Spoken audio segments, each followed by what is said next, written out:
Hello friends, welcome to spicy minion channel. நாம் இன்றைக்கி பார்க்க போகிறது பொங்கல் கறி எப்படி பண்ணுறதுன்னு பார்க்கலாம்.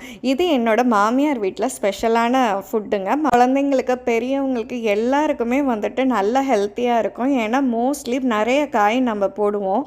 என்னென்னா கேரட்டு, பொட்டேட்டோ, காலிஃப்ளவர், உருளைக்கிழங்கு, பூசணிக்காய், இந்த பட்டாணி, ஆனியன், தக்காளி, இந்த மாதிரி நிறைய போடுவோம் நம்ம. ஸோ ரொம்ப ஹெல்த்தியாக இருக்கும். இப்போ எல்லாமே போட்டாச்சு. தேவையான அளவுக்கு தண்ணீரும் ஊற்றியாச்சு. பீன்ஸு, பட்டாணி எல்லாமே கடைசியாக ஆட் பண்ணிட்டேன் நான். இதோட ஸ்பெஷலே என்னென்னா இந்த பொருமாத்தூள் தான். இந்த பொருமாத்தூள் பற்றி நான் இன்னொரு வீடியோ கண்டிப்பாக போடுறேன் நான். இந்த ரெசிபியோட பெரிய மேஜிக்கே இந்த பொருமாத்தூள் தான். இந்த பொருமாத்தூள் இல்லைன்னா பொங்கல் கறியே கிடையாதுங்க. அந்த அளவுக்கு இந்த பொருமாத்தூளுக்கு அப்படி ஒரு ஸ்பெஷலுங்க.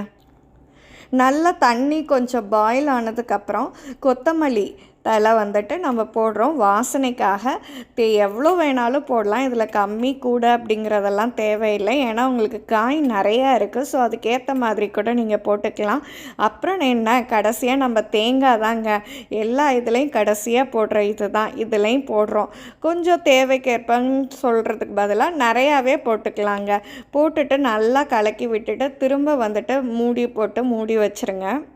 ஒரு 15 மினிட்ஸ்க்கு அப்புறம் எடுத்து பார்த்திங்கன்னா தண்ணி எல்லாம் வெந்து நல்லா அழகாக பொங்கல் கறி ரெடி ஆகிடுங்க. சாப்பாட்டுக்கு சாப்பிட்லாம். இது எப்போ வேணாலும் சாப்பிட்லாம். பொங்கல் அன்னைக்கு மட்டும் கிடையாது. இந்த பொங்கல் கறி எங்கள் வீட்டில் பண்ணோன்னா எப்படியும் 2-3 நாளைக்கு வச்சு இட்லி தோசைக்கு வச்சு சாப்பிடுவோம்.